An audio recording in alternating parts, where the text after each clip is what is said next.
কোকৰাঝাৰত কৃষি বিপ্লৱ কথা এষাৰ আছে যে মন কৰিলেই চন বাকৰি মাটিতেই ধন।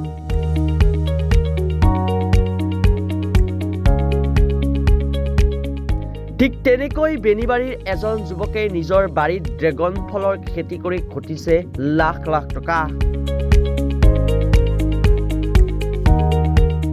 কেৱল চাকৰিয়ে স্বাৱলম্বিতাৰ একমাত্ৰ উপায় নহয়, তাৰ এক উদাহৰণ এইজন যুৱক। স্বাৱলম্বী হোৱাৰো যে আছে ভিন্ন উপায়, তাকে দেখুৱালে এইজন যুৱকে। নাম অৰুণ কুমাৰ ৰায়। যিসময়ত ৰাজ্যৰ নিবনুৱা যুৱক যুৱতীয়ে চাকৰিৰ সন্ধানত হাবাথুৰি খাই বহিৰাজ্যলৈ ঢাপলি মেলিছে, ঠিক তেনে সময়তে কোকৰাঝাৰ জিলাৰ চালাকাটিৰ অৰুণ কুমাৰ ৰায়ে দেখুৱাইছে স্বাৱলম্বিতাৰ নিদৰ্শন। ইউটিউবৰ শিক্ষাৰে 2 বছৰ পূৰ্বে নিজৰ ঘৰৰ বাৰীতে থকা 2 বিঘা মাটিত প্ৰায় 5,000 জোপা ড্ৰেগন ফলৰ পুলিৰে আৰম্ভ কৰিছিল খেতি। ইতিমধ্যে ড্ৰেগন ফল বিক্ৰী কৰি নিজৰ উপাৰ্জনৰ পথ মুকলি কৰাৰ লগতে ড্ৰেগন ফলৰ খেতিত অঞ্চলটোৰ 5জন লোকক কৰ্মসংস্থাপন দিবলৈ সক্ষম হৈছে অৰুণ কুমাৰ ৰায়ে। ইতিমধ্যে কোকৰাঝাৰ আৰু চিৰাং জিলাৰ বজাৰ দখল কৰিবলৈ সক্ষম হৈছে অৰুণ কুমাৰ ৰায়ে। মুঠৰ ওপৰত নামনি অসমৰ বিভিন্ন প্ৰান্তত এইজন যুৱকৰ নাম মুখে মুখে শুনিবলৈ পোৱা গৈছে। বছৰৰ পৰা এই ড্ৰেগন খেতিৰ লগত জড়িত।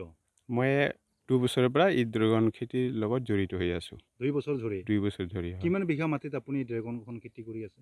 মই 2 বিঘা মাটিত ড্ৰেগন খেতিখন কৰি আছো আৰু 2 বিঘা মাটিতে কৰি থাকি আছো। 2 বিঘা মাটিত আপোনাৰ মনলৈ কেনেকৈ আহিল যে আপুনি ড্ৰেগন খেতিটো কৰিম বুলি?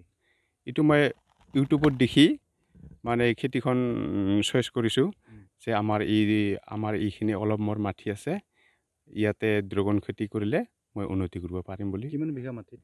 2 বিঘা মাটিত মই খেতি কৰি আছোঁ। আৰু এই যি পুলিসমূহ আছে, এই পুলিসমূহ ক'ৰ পৰা আনিছে? মই চিৰাং জিলাৰ পৰা সৰু সৰু বাগান আছে তো ইয়াৰ পৰা লৈ আহিছোঁ। হয়। তাৰপিছত আপুনি 2 বছৰ ধৰি এই কামটোৰ লগত জড়িত হয়। এই 2 বছৰত আপুনি কিমান টকা উপাৰ্জন কৰিবলৈ সক্ষম হৈছে?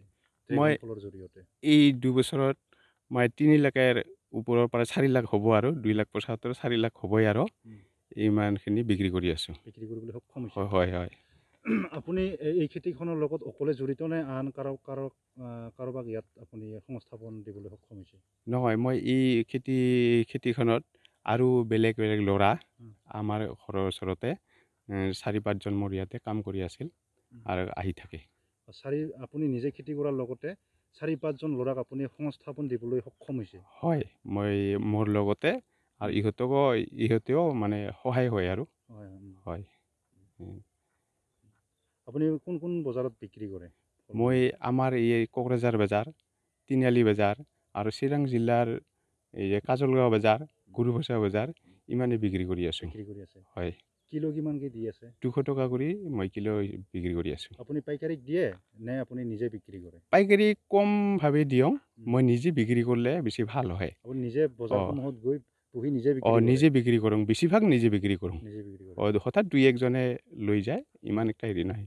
ইয়াৰ বাহিৰেও ড্ৰেগনৰ বাহিৰেও আৰু কিবা খেতিৰ লগত জড়িত নেকি আপুনি? মই অলপ কৰিছোঁ, যেনিবা 50 ডালমান বগৰী গছ আছে, এইটোও এইবাৰ বিক্ৰী কৰিব পাৰিম। কিমান বছৰ হ'ল এইটো? এইটো 1 বছৰে একলগে গাৰা, তাৰ পিছত গাড়ীছোঁ এইবাৰ ভাল ফল আছে, এইবাৰ বিক্ৰী কৰিব পাৰিম। বিক্ৰী কৰিব পাৰিব? বিক্ৰী কৰিব পাৰিম। প্ৰথম যদি বিক্ৰী কৰে এই বছৰত আপুনি প্ৰথম বিক্ৰী কৰিব? প্ৰথম বিক্ৰী কৰিম। দেখা পোৱা যায় একাংশ যুৱক যুৱতীয়ে কৰ্মসংস্থাপন বিচাৰি বহিৰাজ্যত কাম কৰিব যাব লগা হয়। চাকৰি সন্ধানত ঘূৰি ঘূৰি তেখেতসকলৰ যিখিনি বহুমূলীয়া সময়, এই সময়খিনি তেখেতসকলে নষ্ট কৰে। গতিকে তেখেতসকলক কি আহ্বান জনাব? তেখেতসকলক আহ্বান জনাক যে যদি মোৰ নিচিনা কৰি এই কেৰেলা, বোম্বাই, দিল্লী নাযায়, মোৰ নিচিনা কৰি যদি ঘৰতে যদি সৰু সুৰা বাগান, ড্ৰাগন বাগান আৰু বেলেগ বেলেগ কিবা খেতি বাতি আছে, এইগিলাখন কৰিলেও নিজৰ স্বাৱলম্বী হ'ব পাৰিব। আৰু ড্ৰাগন গছটো বহুত উন্নত হোৱাৰ বাগান একটা। এইবাৰ 1 বছৰত 6-7 বাৰলৈকে ফল দিয়ে। এইটো বিক্ৰী কৰি স্বাৱলম্বী হ'ব পাৰিব। 1 বছৰত 7 বাৰ আপুনি বিক্ৰী কৰিব পাৰে? 7 বাৰ বিক্ৰী কৰিব পাৰিম।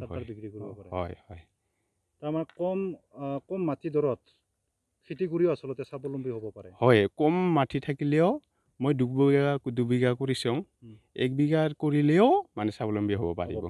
নিজে চলিব পৰা হয়। নিজে চলিব পৰা হয়, বাহিৰত নাযায়, ইয়াকে কৰিব কৰিলেও স্বাৱলম্বী হ'ব পাৰিব। ভৱিষ্যতে মানে পুনৰ ডাঙৰ কৰাৰ সম্ভাৱনা আছে নেকি?